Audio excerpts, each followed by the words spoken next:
Dorival junior ব্রাজিলের দায়িত্ব পেয়েছেন বছরের শুরুতে। তবে এরপর থেকে তার কোচিংয়ে দলটি ম্যাচ খেলেছে হাতে গোনা কয়েকটি। ক্লাব ফুটবলের ব্যস্ততার কারণে সেভাবে দল নিয়ে কাজ করার সুযোগ মেলেনি তার। কোপা আমেরিকার অভিযান শুরুর আগে তাই ব্রাজিল কোচের মূল লক্ষ্য দলে ভারসাম্য ধারাবাহিকতা বজায় রাখা। গত জানুয়ারিতে ব্রাজিলের কোচ হন দরিবাল। এরপর থেকেই 5 বারের বিশ্ব চ্যাম্পিয়নরা মোট ম্যাচ খেলেছে 4টি।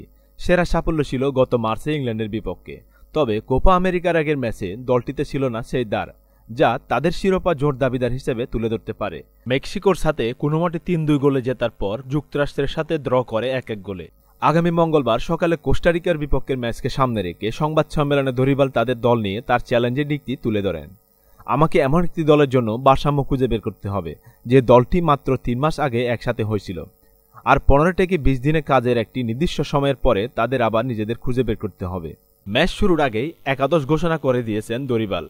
সেখানে জায়গা মেলেনি তরুণ ফুটবলার এনরিকের। শোতের কারণে নেইমার না থাকার পাশাপাশি ব্রাজিলের জার্সিতে এই বছর রিয়াল মাদ্রিদের স্ট্রাইকার যে ফর্ম তাতে অনেকেই দেখছিলেন শুরুর একাদশে, কিন্তু সেটা কেন হচ্ছে না প্রথম ম্যাচে। দরিবাল এর কারণও বলে দিয়েছেন। এটি এনরিকের শুরুর একাদশে জায়গা করা এমন কিছু যা স্বাভাবিকভাবে ঘটবে। এটা হতে বেশি সময় নাও লাগতে পারে, কারণ খেলোয়াড় হিসাবে সে বেশ দক্ষ। আমি তাকে মাঠে নামানোর জন্য তাড়াহুড়ো করছি, তবে আপনাকে একটি নির্দিষ্ট ভারসাম্য ধরে রাখতে হবে। তার দুর্দান্ত দক্ষতা রয়েছে এবং সে এই সময় সবচেয়ে প্রতিশ্রুতিশীল খেলোয়াড়।